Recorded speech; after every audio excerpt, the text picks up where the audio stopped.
Hi, I'm Max. And I'm Skylar. Recently, we decided to start watching Bob's Burgers to see what it was all about. And it didn't take us long to become completely obsessed with the show. But one of the things we love the most about the show is the brilliant end credit sequences. Which is why we created this podcast.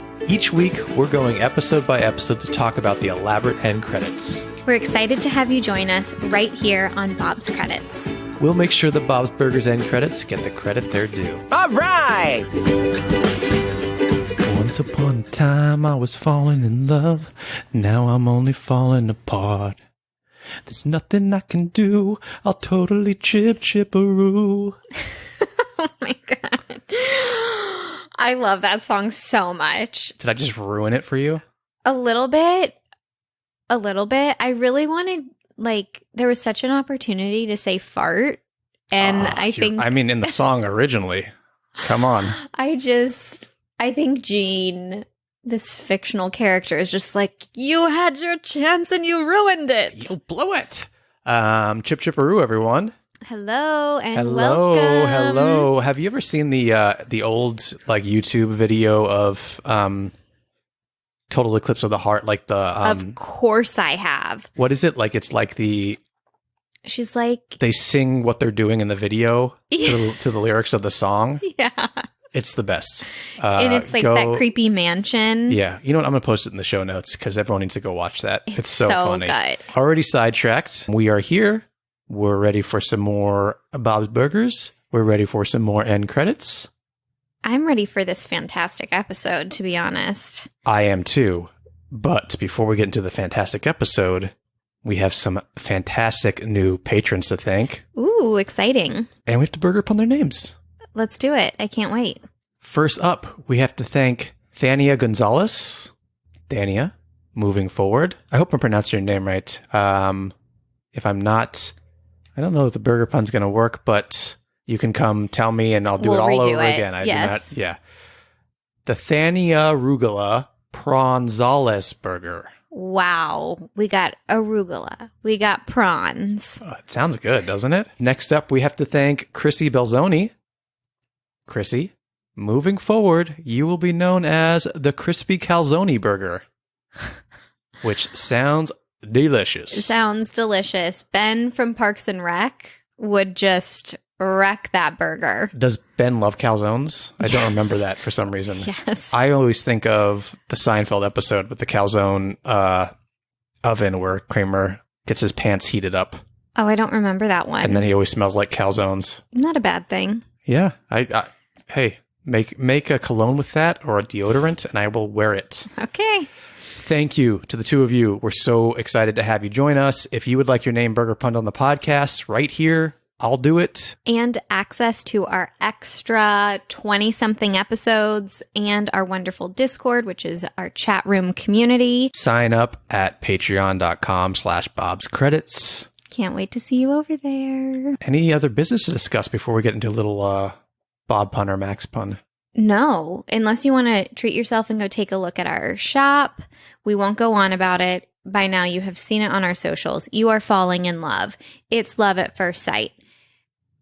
Go shop. bobscredits.com/shop.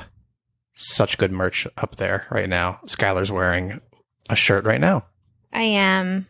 In full honesty, this is the only comfy shirt I had access to at this point because we're in between washers. Yeah, we've been waiting a little while for But our it's washer. really comfortable. You heard it here, folks.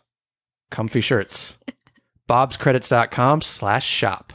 All right. Are you ready for a little Bob pun or Max pun? Puns. Okay, well, I know you said burger puns, but I decided to switch it up this week. Really? Yeah, keep things a little spicy, if you will. Ooh. So this is going to be called Bob's pun or Max pun.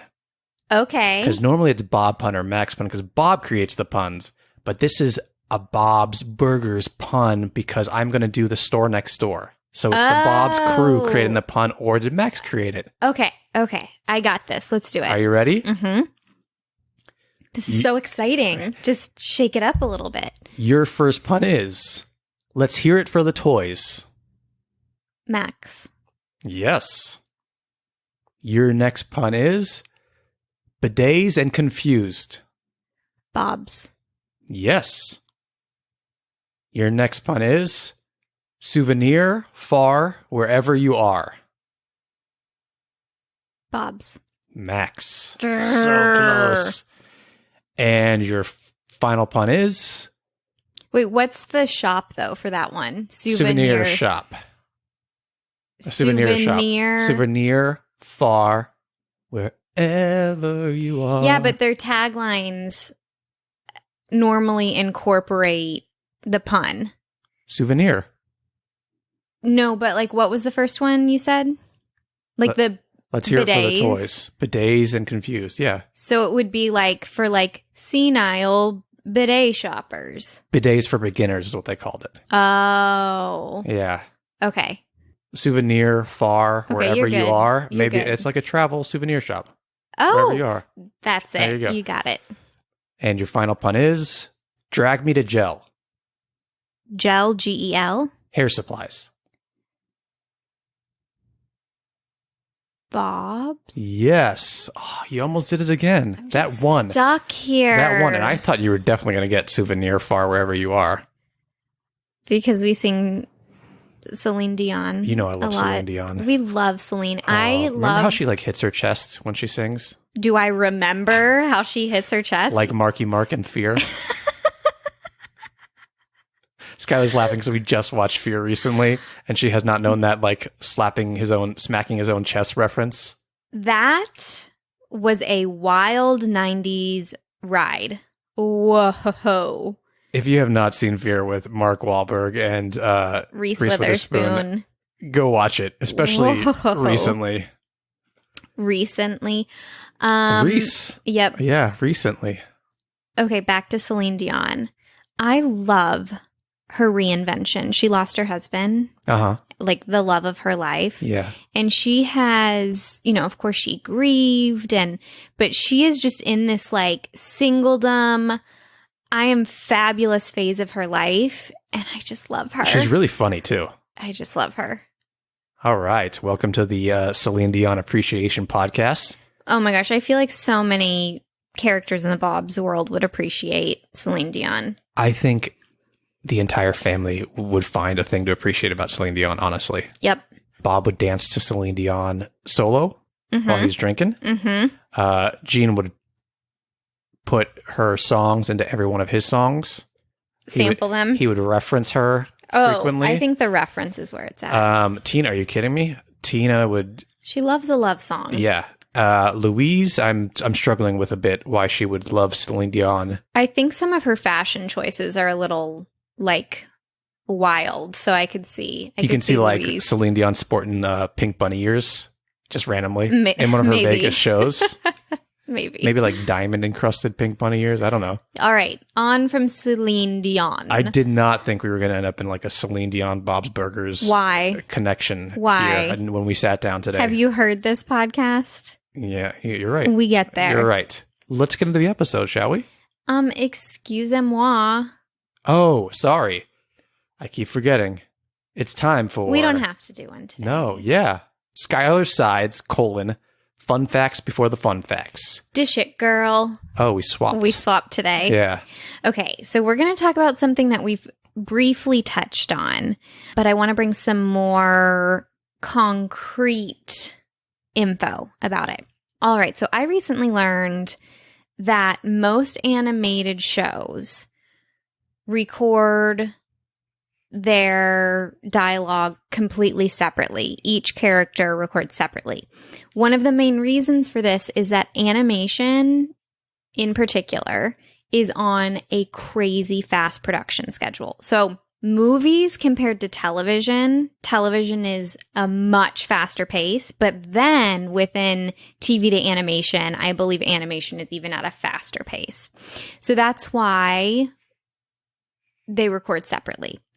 But the Bob's Burgers cast might be the only one of the few shows that actually records together.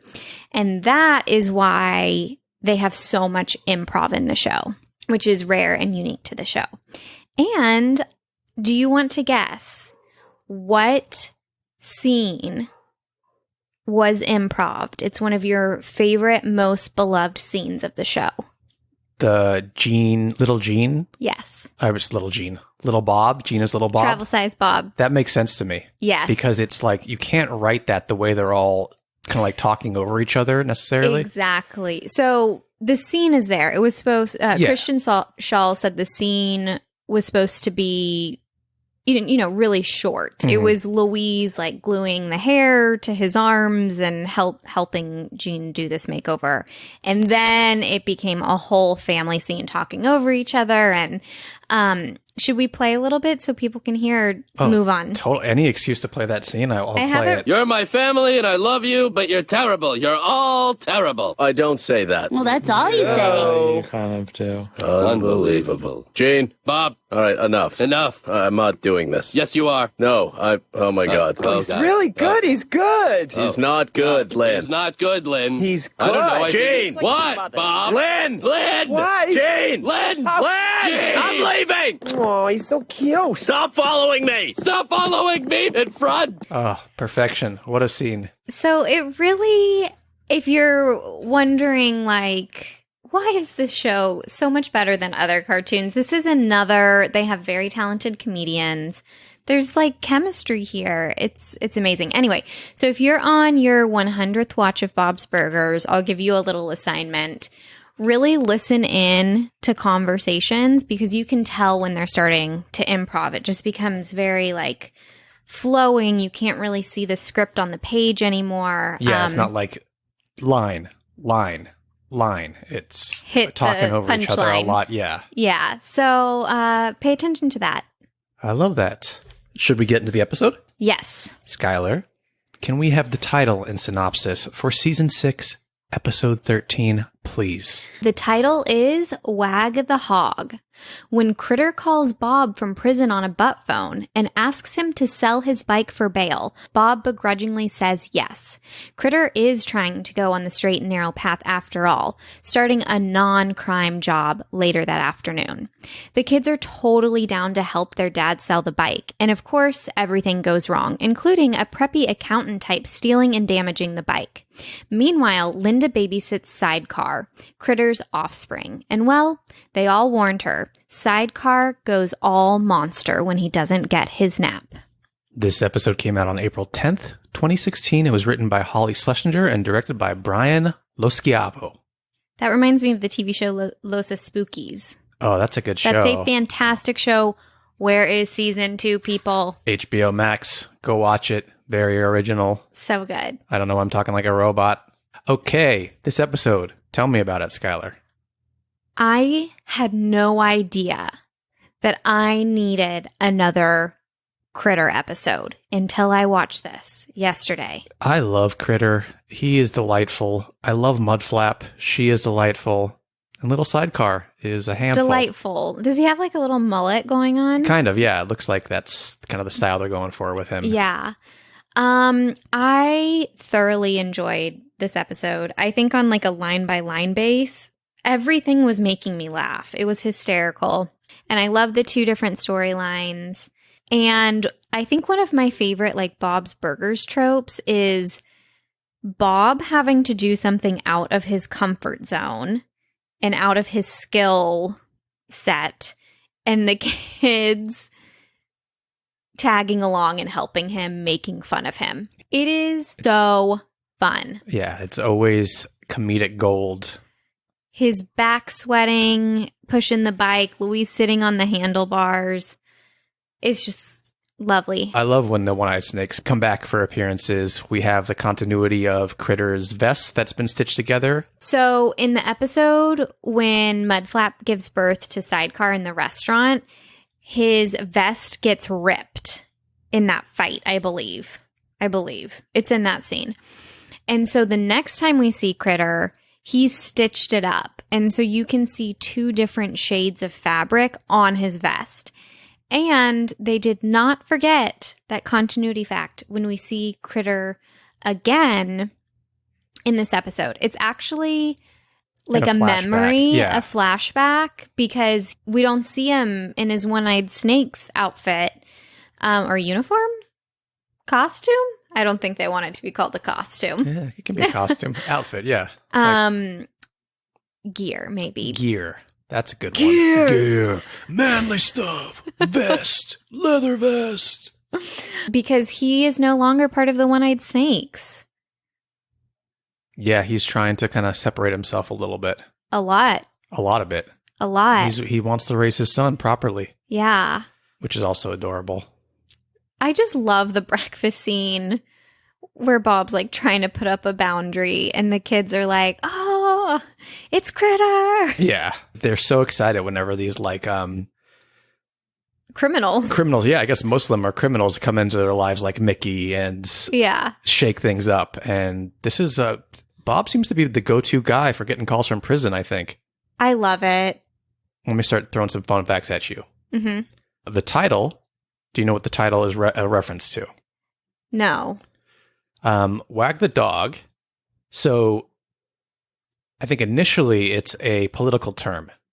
Okay. And it's the act of creating a diversion from a damaging issue, usually through military force. It's probably more of a reference to the 1997 movie Wag the Dog, Okay. which starred Dustin Hoffman and Robert De Niro. Wow. But that movie was about faking a war in Albania to distract from a presidential sexual scandal, which was very of the time in the 90s, obviously. Of the time. Okay, so how does that apply to the episode? I think it's just... The hog is the bike. Yeah, I don't think the theme necessarily applies. I think it was just a pun. Okay, got it. Because it's just trying to get this bike from one place to another and getting it sold and making sure the transaction is complete. Yeah, Yep. There's no like distracting or anything. Mm-hmm. If you want to stretch it, Linda's trying to distract the fact that she's not actually this child's mother. Linda Or that she would. is. Yeah. Linda would claim this child as her own. Let's talk about guest voices on this episode. Please. Okay. We get a lot of the cast members from Reno 911 in here. Okay. In this episode specifically. First of all, Critter's back, so we get Robert Ben Garant, who I love Critter. Yeah, who you'd probably recognize if you saw him. And yeah, I know. Mudflap is back. Wendy McLendon Covey, who was also on Reno 911. Okay. But she's 910 also or 911? Reno 911. She's also from Bridesmaids. She's in the Goldbergs. She's the blonde. Yeah. Oh, Very, very love funny. her. Thomas Lennon, who does the voice in this episode of Kenny, Yes. the guy who's buying the bike initially, who sounds a lot like Sasha Whiteman. And I even said, looks. yeah, and I even said to you, that's the same voice as Sasha Whiteman. That's not the case. Oh. They just sound very much alike. John Daly does Sasha Whiteman. Thomas Lennon does this voice. But Thomas Lennon has done a voice before. He's the TV host, Chuck Charles, who is the TV host from Beef Squatch. Who's Oh, okay. made multiple appearances. Okay. I'm sorry to throw all these names at you. There is a lot of names. I'm losing air. I think I'm going to pass out. I've gone blackout. I'm losing air. I don't know what's happening. Woohoo! How did you feel about the like preppy men who like want to be cool, like these bikers? I think it's a trope for a reason. I think so it's funny. a very funny look. Hey, I'm getting to my midlife, I think, so maybe that'll happen to me soon. I just thought about it. Like, I think also rich people do this. Like, you get to a point in what I experience from watching celebrities and rich people is they get to a certain point where they're really rich that you have to like seek out thrills and like other hobbies that are completely different from what you normally would. Yeah. You know what I mean? It's like specifically Like going to space. Yeah, specifically it's like all the stuff they kind of like turn their noses up. Turn their noses up at. Like they're like, oh, these criminals and they're living, you know, on the poorer end and not taking care of, you know, your lifestyle and not saving your money and all that stuff. All of a sudden they're like, this is the way to live, man, when they get to a certain age. It reminds me of Danny DeVito's character in It's Always Sunny in Philadelphia, where he first comes, he gets introduced. He's this really wealthy, pretty corrupt businessman. But he's like, no, I want to live In the squalor. Yeah, I want to live with Charlie in this disgusting apartment, and I just want to waste my money on stupid things and blow my cash, and let's do it, and as the series goes on, he gets deeper and deeper into it, and he's nowhere near how he started out, but I think that's fun. the perfect example of it. Exactly. I also just like how they're like, I love the part where he's like, Critter calls and wants to talk to him, and he's like, do I look cool? Do I look cool? Yeah, exactly. Like they want to impress these guys who they kind of like society has looked down on, or they've looked down on to get to where they've gotten. I want to mention one more voice thing. This is the only season 6 episode without a single Teddy appearance. Oh, sad, right? You kind of miss him, and I feel like you could have squeezed him in somewhere in there.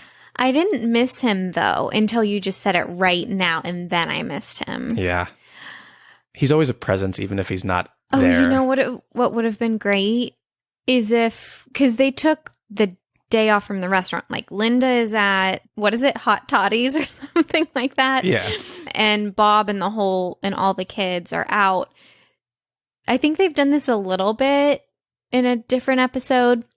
I kind of just want him to like be waiting there at the restaurant in the sun, just like moving over him. Yeah, you have to assume basically if they close their restaurant against their like normal routine, which they do, it throws Teddy off. Yes. Anytime that's happening, poor Teddy shows up and he freaks out. A call to his therapist for sure. Yeah. That being said, Larry Murphy Jr. still does a voice on this episode. He is Ice Pick, who is one of the one-eyed snakes. He's like a taller, mohawk, bald guy. Carl takes a selfie with them. He's the one that has most of the dialogue. Yeah.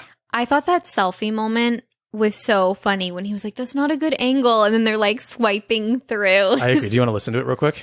Oh, sure. Just so we can hear Larry Murphy Jr. Before you kick us out, can I just get a couple of selfies with you guys? Okay, just don't get my double chin. Well, then hold the camera up like this. Look. You hold it up. And gooseneck and click. So that's Ice Pick there. Yeah, Larry Murphy Jr. I'm so glad we went back to listen to that because you can hear it's his voice, but he really, it is very different from Teddy. Yeah. I love that. I love hearing these characters who we're like so familiar with get to do different voices on this show. Everyone except for Dan Mintz, as we've mentioned. Yeah. Anything else you want to say about the episode before I dive into to kind of like our final fun facts? Tell me.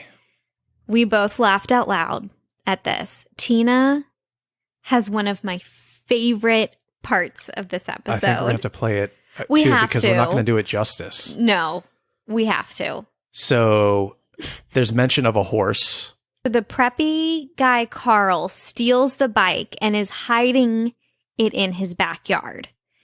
And he says it's a horse. Shall we? No one believes it. Tina doesn't believe it, but doesn't not believe it. Right? There's hope. There's hope there. Perfectly said. There's hope there. Always hope if there's a horse involved. Anyway, let's play our favorite moment. I don't know what bike you guys are talking about. Oh, yeah? Then what's the motorcycle-shaped lump in your backyard? That's not a motorcycle. Oh, it's not? What is it then? My, horse? Go on. That is my outlaw hog. Hey! Where'd my horse go? Butterscotch! Butterscotch! That moment where Tina calls out Butterscotch. So innocent and earnest. Yeah. And also the little like go on. Go on. So they do continue this joke when they're leaving, but it was this moment for me that I thought was so funny. Yeah, just like before he's even done screaming Butterscotch, she's calling out Butterscotch too. Okay, love you, teen. I'm really glad you remembered to bring up that moment because, yeah, we both cracked up and we've seen this episode so many times. I know. And it's just like little things like that make I wasn't Bob's expecting Burgers, it. Yeah, so rewatchable. All right, hit me with your last fun fact. I have two more. Ooh. One is that this episode takes place in around early June, apparently. This is from fandom and the internet sleuths. Okay. Because Critter at the very end says they're going up to Laconia, New Hampshire for Bike Week. Oh. And this is a real life event which takes place over 9 days and ends on Father's Day. Oh. So we can just assume that that's... The kids don't go to school today. You're right. Yeah. It's summertime, yeah. Yeah. There's no mention of that. We could just assume it was a weekend, but yeah. We could. And one last thing I want to talk about is a little bit of more continuity. Did you know Bob does not like cilantro? No. He's one of those maybe where he's got where it tastes like soap to him. Mm-hmm. Because in Easy Rider, which is season 3, episode 1, Mm-hmm. one of his burgers of the day Mm-hmm. is the Say It Ain't Cilantro burger. Comes with no cilantro because cilantro is terrible. In this episode, Uh-huh. Gene says that Bob hates cilantro. I wonder if that's like someone's personal preference on the show and it got written in. I'm sure. Maybe it's Holly Schlesinger's. Maybe. Should we see who wrote Earsy Rider? Not Holly Schlesinger. So Totally worth Dan, it. that was Dan Feibel and Rich Rinaldi. Okay.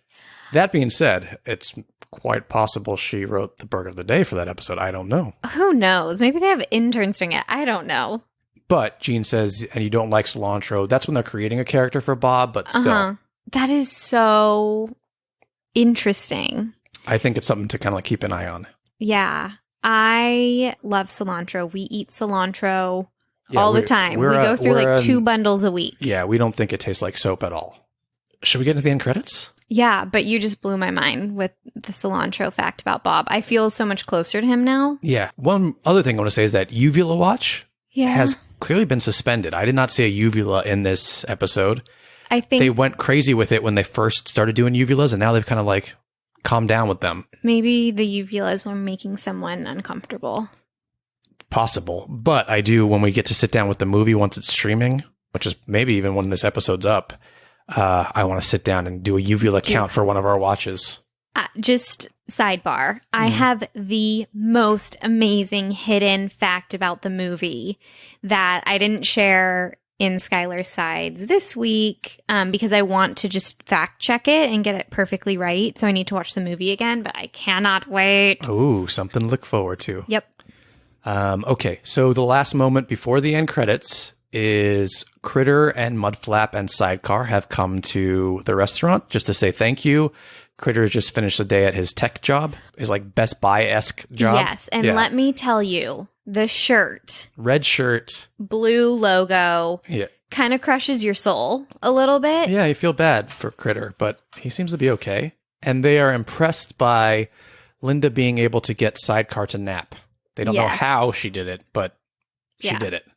And then we'll get into the end credits. And Linda, you got Sidecar to nap yesterday. I did! Incredible. Question, will you watch him next weekend while we drive up to Laconia, New Hampshire for Bike Week and go absolutely nuts? No. Please? No, Please? no. Worth a shot. I could do it. Hi, Sidecar. No, Tink, no!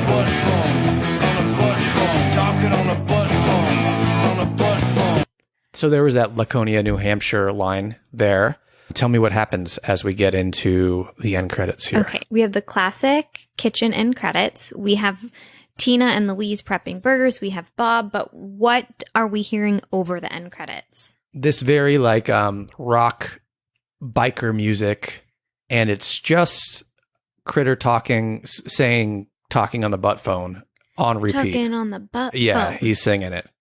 If you don't remember what the butt phone is, he uses his one call to Bob on the regular phone, and then there is an illegal. That's not the word I'm saying. Like a Contraband. yes. I've been watching. I've been watching a lot of Oz when Skylar's asleep. You know it. Oh, 90s jail shows. Yeah, that someone snuck in there in their butt. And it's the butt phone, and Critter holds it away as if he does not want to press Yeah, the he's butt touching phone as to his little as face. possible, and And they share it. It's a communal butt phone. That's very nice. it's very nice for someone to have snuck that in and kind of like, Share it. yeah, not be selfish. Like, I did this. I carried this in my butt to get in here. It's mine. Yep, absolutely. Go ahead, use it, Critter.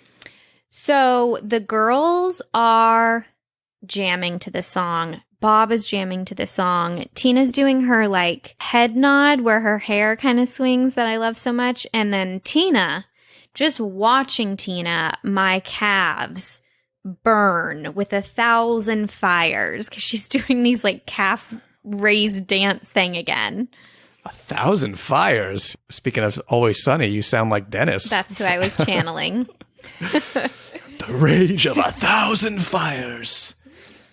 Let's see what else happens here.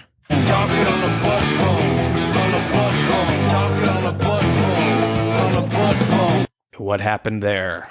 Critter and Mudflap go from the right to left side of the window, dancing. Critter's like Through the restaurant, yeah. pumping arms. Sidecar is also pumping arms. And I think Mudflap is doing a one-arm dance. Yeah. So I'm guessing it feels like it is playing within the restaurant. Yes, and this feels like it happened kind of like right after the episode ended because they were over there, Mudflap Yes. and Critter. Exactly. So do you think that while he was waiting, Critter was waiting for Bob to sell his bike, all the people who were in that holding cell were like, should we record a song? And they're like, talking on a butt phone. Yeah, I don't know where they have the music and the intro. Well, I guess Well, how did they play this? Or maybe this is butt phones are a theme in his life and Critter has recorded this previously. I feel like Gene and Critter sat down and Mm-hmm. Gene says we need to make a butt phone song, and I have a somehow his business keyboard can come up, proposition for with this you. kind of like music, this Okay. generic like rock music, and Critter just said talking on the butt phone. I love it. Yeah, so they didn't leave after Linda said, no, I will not babysit for you. They made a little music. Yeah. They I hung love out it. for a little while, and we get one of those big burger flips from Bob, who's dancing. Love it. And let's see what else happens here.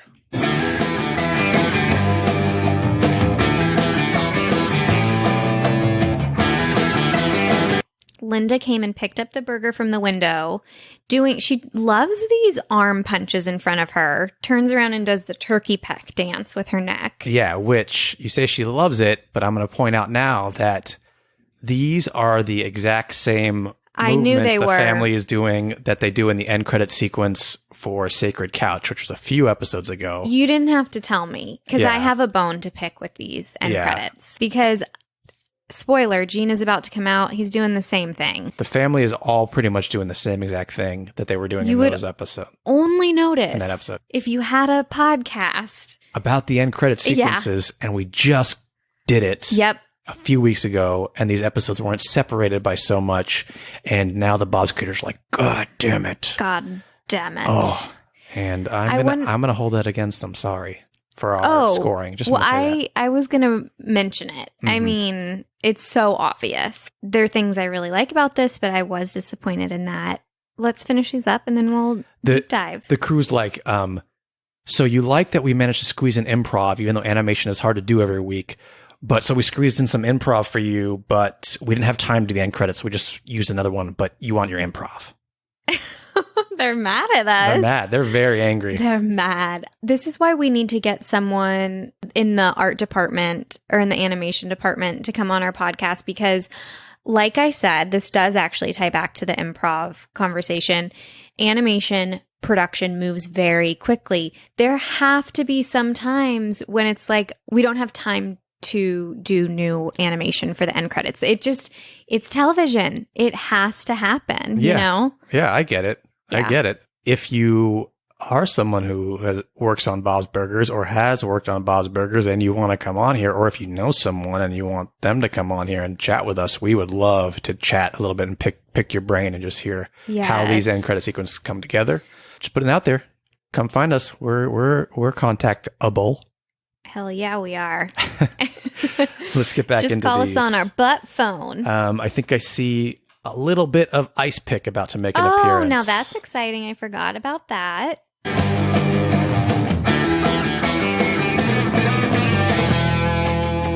Tina's like not really on the music. Yeah, Tina's kind of off, maybe because she was dancing to a different song. Mm-hmm. Okay, what happens in that little Okay. stretch there? We see Ice Pick dancing, which is Teddy reincarnated, I'd like to think. Mm-hmm. And then we see Kenny, the preppy biker wannabe. What is he doing? He comes in his red bandana and he tries to dance with like Ice Pick and he gets a little too into it and Ice Pick kind of dances off. And Kenny opens his eyes and realizes that Ice Pick is gone. It's okay, bud. As Gene, like you said, comes in his normal entrance from the right side of the screen in the kitchen, and he's dancing just like he was in Sacred Couch. The leg kicks out, the punching the sky move. Yeah, and those are the end credits to Wag the Hog. Mm-hmm. Highlights, lowlights The song, for these end credits. I really like the song. It does make me want to dance. It's snappy. We're gonna be singing it all day long. It definitely is an earworm. Yes, it's this. I love the style. That's my highlight. I agree. My highlight is going to be that it feels like an old school end credit sequence because it's so simple, just having the family dance and then like have all these characters from the episode kind of like just dancing by. Mm-hmm. But obviously low light is just repeating something we just saw a few episodes ago in the end credit sequence. It might have been funnier if they were just prepping. I don't know. Yeah, I don't know if I would hold that against them more or hold this against them. I don't know. It bothers me. Mm-hmm. Should we score them? Yeah. We score on a scale of 1 to 10 H's at the end of Tina's I'm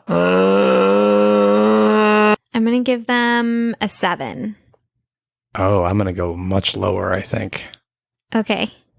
I'm going to give them, not much lower. I'm going to give them a 5. Wow. I'm going to give them a 5. It's just like, I like the Talking on the Butt Phone song, but I really am upset about the same dance moves that we just saw. Even if we just like switched up the dance moves just a little bit. Yes. But like, there's such like specific dance moves that we saw in that episode with Linda fist punching and doing that turkey peck and Bob flipping the burger and Gene's moves that Tina's. Yeah, it's just not, Yeah. I was a little upset by that. One of the other highlights that I forgot to mention is Critter in his work polo is very funny to me. He's wearing that as he's dancing around. So That's true. I do like him in his little work polo. it's really funny. And I like the little Kenny appearance. Thank you, everyone, for listening. Please follow us on social media. Bob's Credits. We're everywhere. You can follow me personally. I'm at Oh Hello It's Max on Instagram and Twitter. You can follow Skylar personally. No Crying and Cooking on Instagram, and go check out our shop. We cannot wait to see what y'all are drawn to. Yeah, we have that'll so help many us. more ideas. We have Skylar's mentioned before that we're going to have kind of holiday themed stuff. So yeah, go check it out. bobscredits.com/shop. Anything else you want to say to everyone before we get out of here? Stay butterscotchy. Did you like that? Biscuit? Butterscotch. Oh, Biscuit looked around for that. Butterscotch. Biscuit was like, what are you doing here? Yeah, there's a missing horse named Butterscotch.